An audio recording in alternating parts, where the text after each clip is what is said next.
There is so much I did not know about the warrior poses, and I'm so excited that I did this deep dive because I'm learning so much. There's such a good story, and it's really putting into perspective some things that I also will start incorporating a bit more as I am going through this sequence and the intention behind it. So I'm getting into the myth and then all the things that ADHD popped up and all the rabbit holes I went down. So, warrior pose, Virabhadra, um, Virabhadrasana. Um, that's the name of the warrior one, two, three, um, humble warrior. Um, like that's the root name of the pose. And then you get the alternates, right? Like one, two, three, humble, and etc. Because there are definitely more out there that people practice. And this comes from the name of a form of Lord Shiva, um, Virabhadra, who, let me back up. Before Virabhadra comes about, um, Lord Shiva is getting married to this woman, Sati, after it's agreed upon that she's the right fit for him, the god, a god. And when they go to this big ceremony that her dad is throwing, her dad is a king.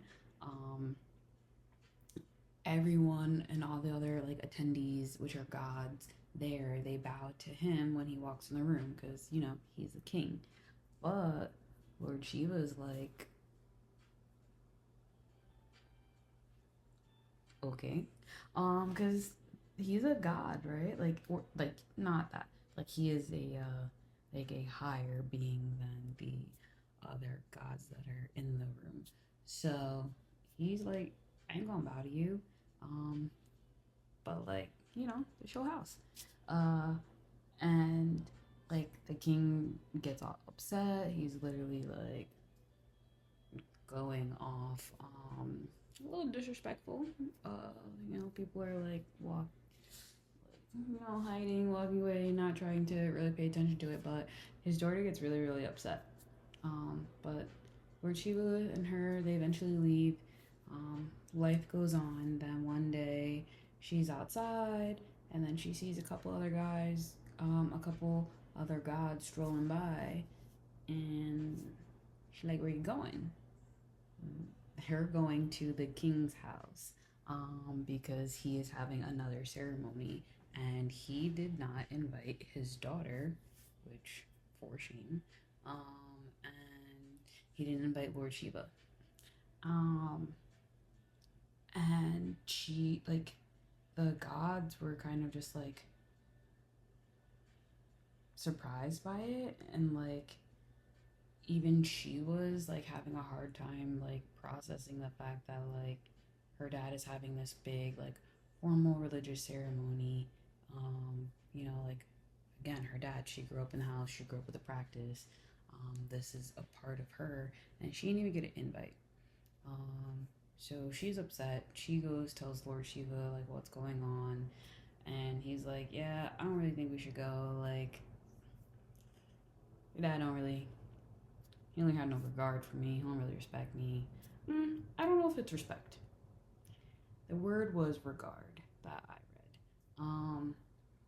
And she was like, it don't really matter. You're Lord Shiva. I'm his child. We should have gotten the invite. And Lord Shiva's like, look, I just don't think it's in the best interest of any party. Um, but I'm not gonna go. Um, I don't think it's in the best interest of my guards to go either. And she's like, it don't matter. My guards will take me. We're going. He's like, okay. But like, I don't really think it's the best idea.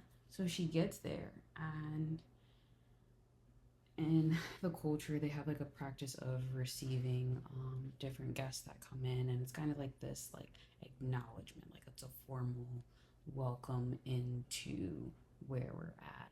And she doesn't get that. Her mom welcomes her in, but like it is not the acknowledgement of equal weight in terms of not even seniority, but it's not equal weight in terms of like respect and acknowledgement. Um, and then like the ceremony starts and people like start turning their back on her. So she's very like heartbroken, and she then goes on to really just sit with that pent up like anger and annoyance of like, well, how dare you, because this is Lord Shiva. Like, what do you mean? How dare he, my husband, not get invited? He is literally like his name, the words Shiva can like give salvation. What do you mean he's not invited? So she has all this like enraged growing up in her, and she eventually like combusts, embalms herself. Like there's different variations. She jumps in the fire, she combusts into flames, very similar, but you know, difference of like the personal engagement versus the spontaneous engagement. But yeah, so word gets back to Shiva, and of course, he is not happy. Mad. What do you mean, my wife is dead and burst into flames? I don't understand. So he plucks out some hair, puts it in the ground, and this warrior is then born. Virabhadra born. And another god is maybe goddess. Another form is also born. Kaliyasa. And Virabhadra is like there to fight. He's ready to go. And he attacks the attacks the building. He comes in from the floor. He is seeking, like, he's kind of seeking blood and, you know, like revenge essentially for his wife. And he's raging. And it's interesting because I also found out there is this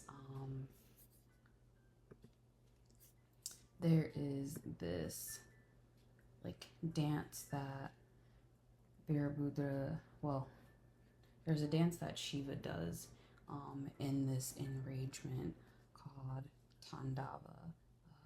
And it's the 5 principles of manifestation of eternal energy.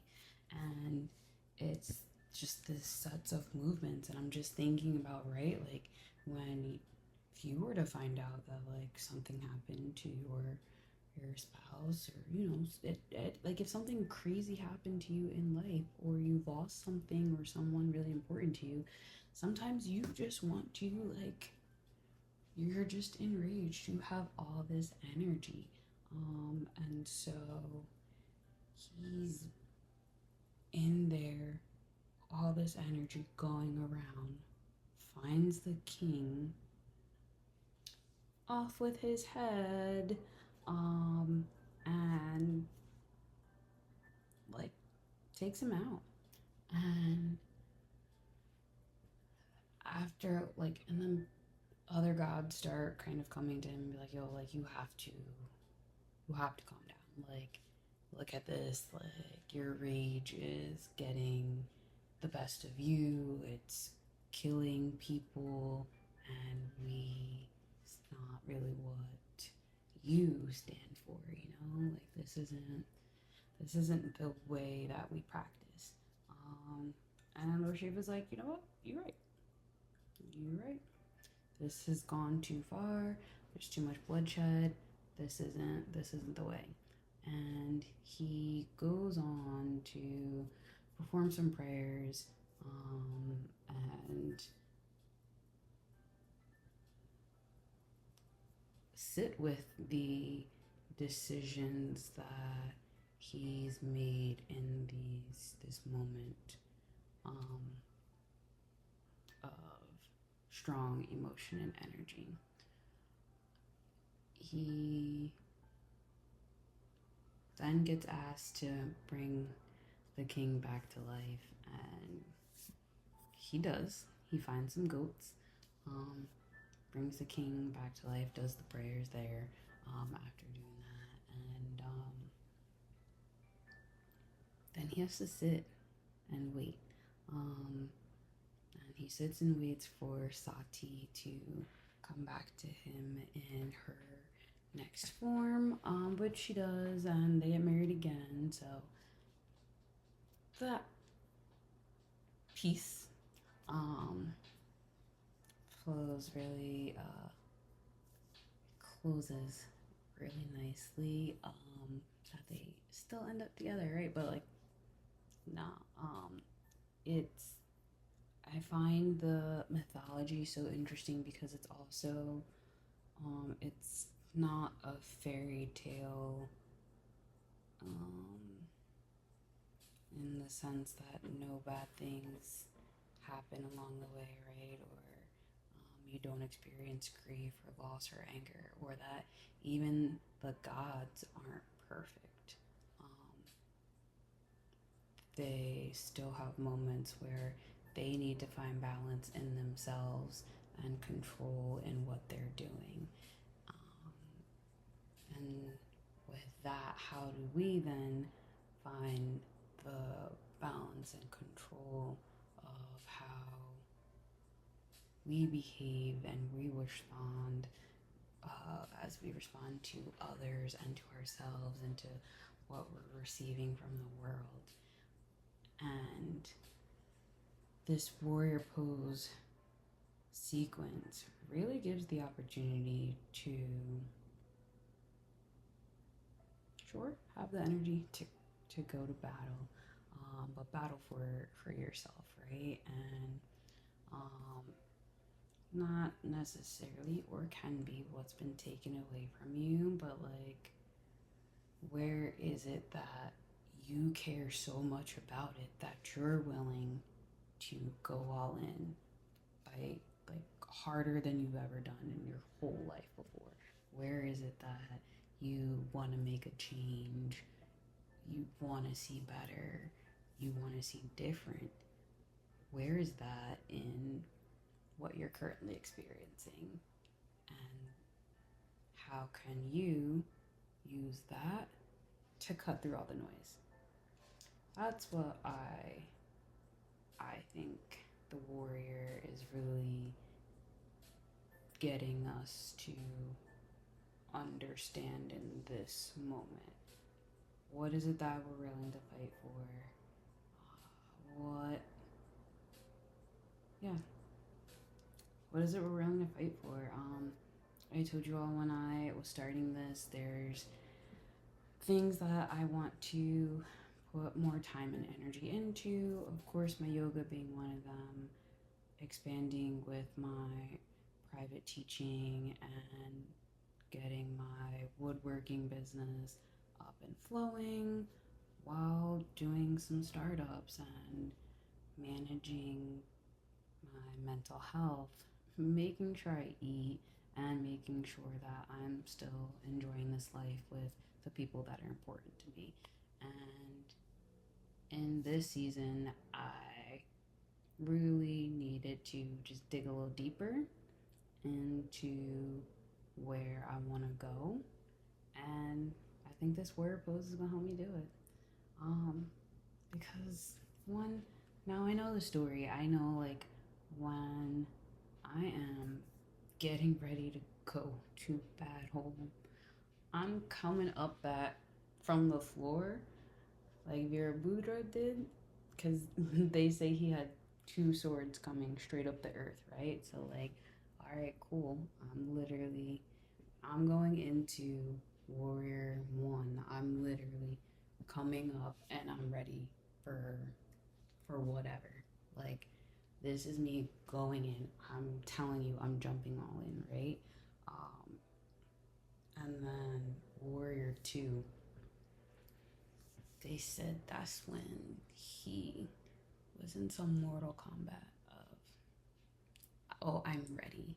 I literally like focused on my target, I'm ready to go. And then three, I think, was the most like interesting because that's when they beheaded he beheaded the king. And so I'm thinking of Warrior 3, right? And this is where my mind was like, huh, like the other day in practice we did Warrior 3, but we definitely did like a prayer Warrior 3. And I was like, I think I've been doing prayer Warrior 3s a lot, or coming into Warrior 3 from prayer. And I'm like, well, how do you behead somebody, that way?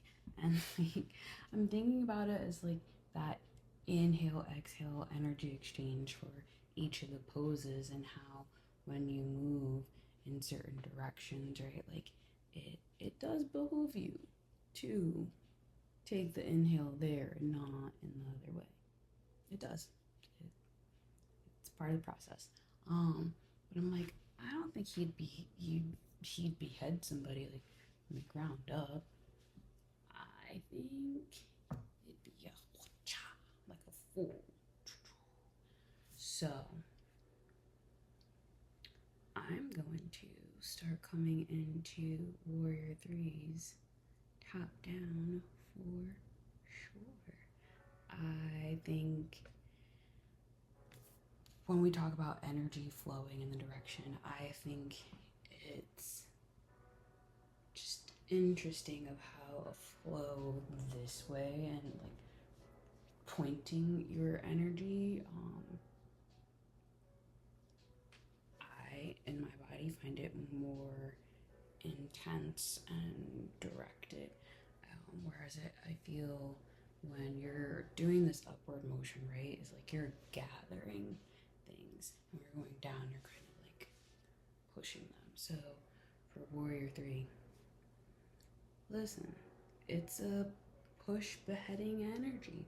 That's what it says. I think we gotta push out into it. So then there's Reverse Warrior, and I don't know the mythology behind it, but in my head, I'm thinking like just that final. Whether that's, I think it's after you've done the hard thing. Like, yeah, right? Like it's the same kind of feeling of lengthening your body and stretching it out. So I think the energy that's going into this sequence really is the upward flow up of like I did the goal that I said I was going to do, and like I did it. So this is the championship. Like, yes, it's the like when you win a championship and you got that trophy and you're like, yeah, it's the same thing. So if someone has a different reason, I'd love to hear it. But that's how I'm gonna keep channeling it. And then the last one for the deep dive, Humble Warrior.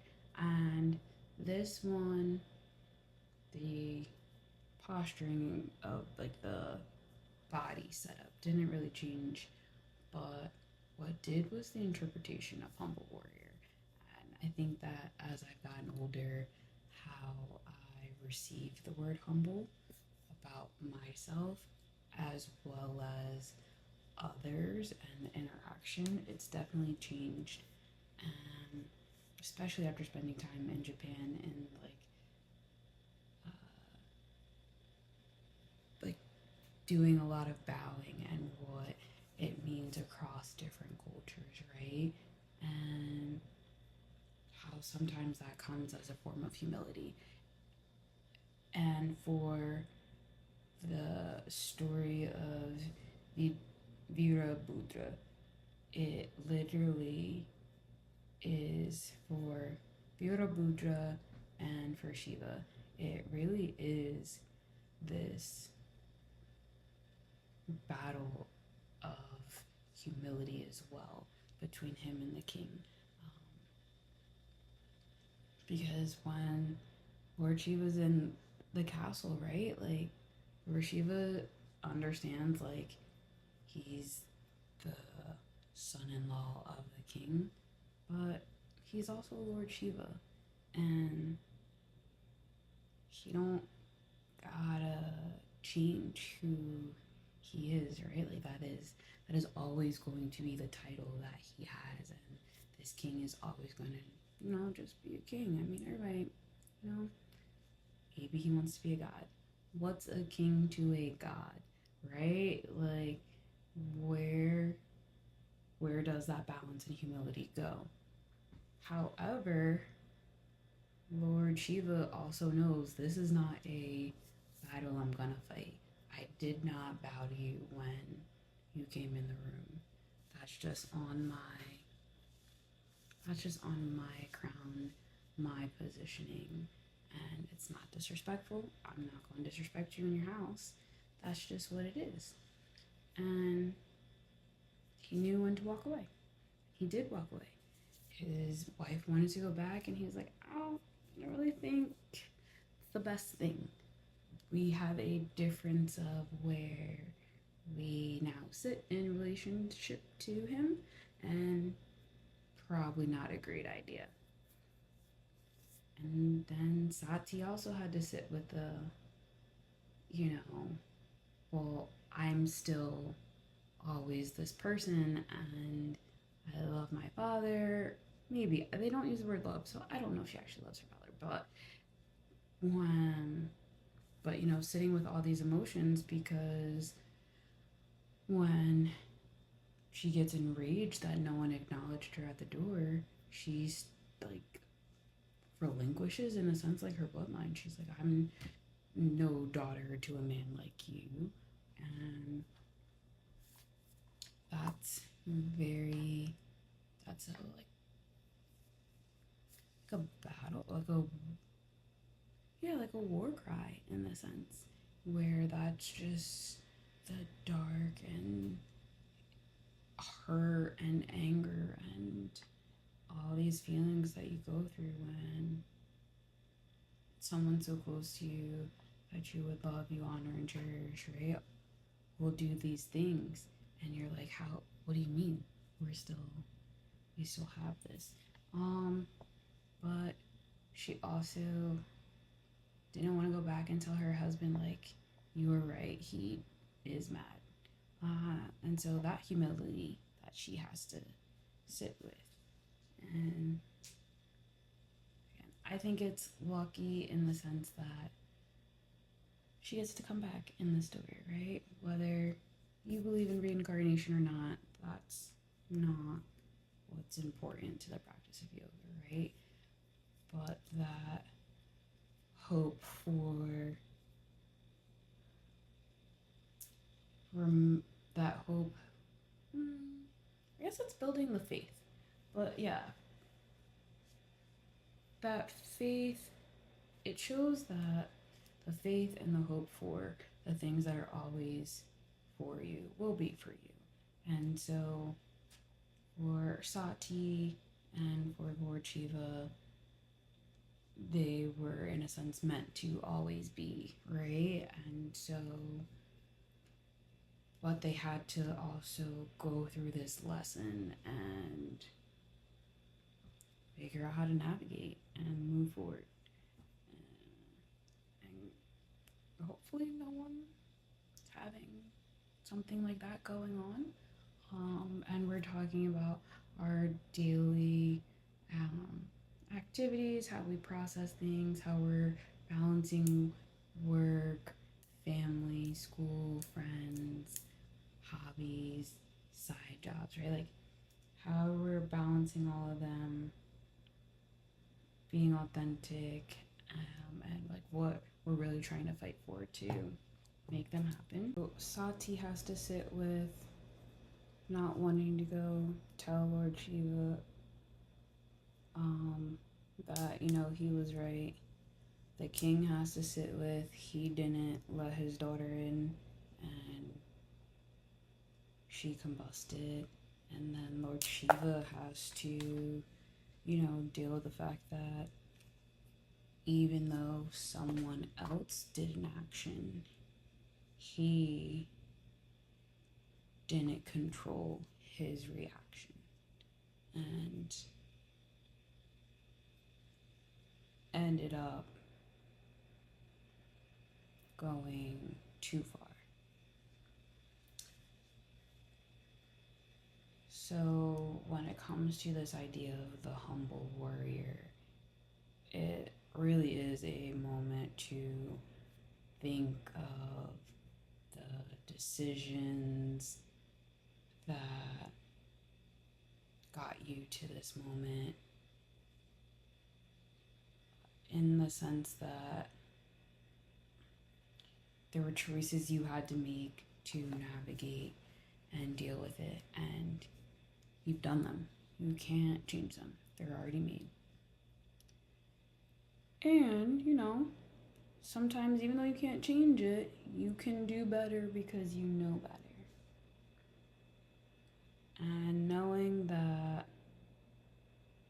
you have the power in the moment to also stop, think about it as a whole. Are you acting how you want to? And also being humble after a war, right? You're fighting a battle and you get to come home. Like there's also that kind of gratitude that goes into humble warrior that I don't see fully just being like, oh, it's a warrior and he's humble to the king, right? No. Warrior back in the day, we can't even fathom like what that honor meant to that person. It's different. But we all have battles that we have to fight, and some of them are life and death. And to be able to make it through a battle, like, gotta have a little bit of humility, if you will. And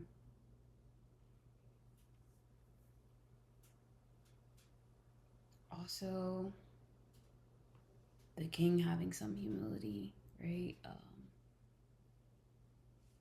Giving Lord Shiva a break. At the end of the day, they are in different positions of honor and respect, and you may not like it, but it's not disrespectful. And yeah, I think we've got to just consider how we are responding.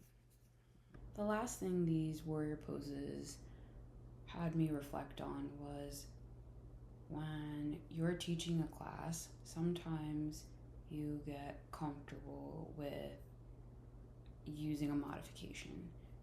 So you're just frequently using Warrior 1 with your hands straight up overhead as opposed to having your palms together. And it's not wrong, it's a modified Warrior 1 if that's your flavor of it. And it works and it's good for the flow that they're doing. And these are also techniques for the body and energy flow. When we're directing our energy somewhere, like especially above our crown chakra, right? We're channeling all the we're channeling like all the running energy that we've got in our feet down to the ground and for our arms up into the ether.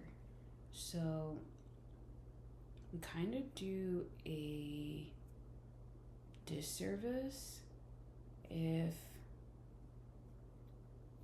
we stop doing the traditional version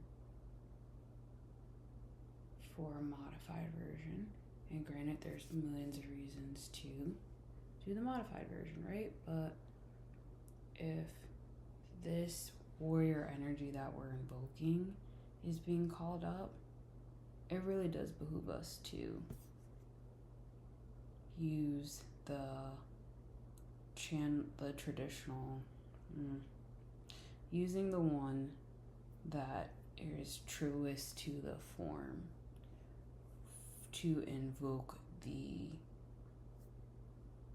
purpose of the form, to line our body up in that particular way and let the energy just flow throughout us. Let that breath work through how we're setting the direction for it to go. If you've done like acupuncture or reflexology, you know that there's different points, meridian points throughout the body of where energy is flowing, and yoga is very similar in that we're channeling the different ways that our arms and legs and hands and wrists flow as we're moving them up, down, left, right, side, back, whatever direction. So Warrior 3's got all the warrior poses, have all this energy behind them. The name has so much energy behind it as well, and it has a story, its own journey through those that we can tap into to call up the things that will help us fight for the dream and goal that we want out there. So definitely let this be an awaken of the warrior as you continue your yoga practice. Each time you set down your foot or you lift up your arms and look them down straight in front of you, or as you're gazing out right through your Warrior 3, knowing that you too have the power to manage how you get there and making the decisions that are best for you and do no harm and keep you on the path that you're set out for, and not letting others' energy or their lack of self-control get the best of you. So with that, that's the mythology of Virabhadra asana, and how I'm thinking about it, where I know as an instructor modifications repetitively have to be looked at. And you know how each of these deep dives into the mythology behind it really helps with understanding a bit more of why these mudras work, why it feels like the ability to do a sun salutation warms you up, and doing some moon salutations can cool you down. How when you're sitting and breathing, it just changes you, or how you can just start laughing and that automatically changes your energy. So it's cool to see these happening in real life. I hope you are seeing it too and taking the most out of your asanas as you can to align with your mind, body, and spirit. So, thanks for watching. Can't wait to do this Awaken the Warrior sequence. It's time to fight. For our right to paw. Okay. Bye.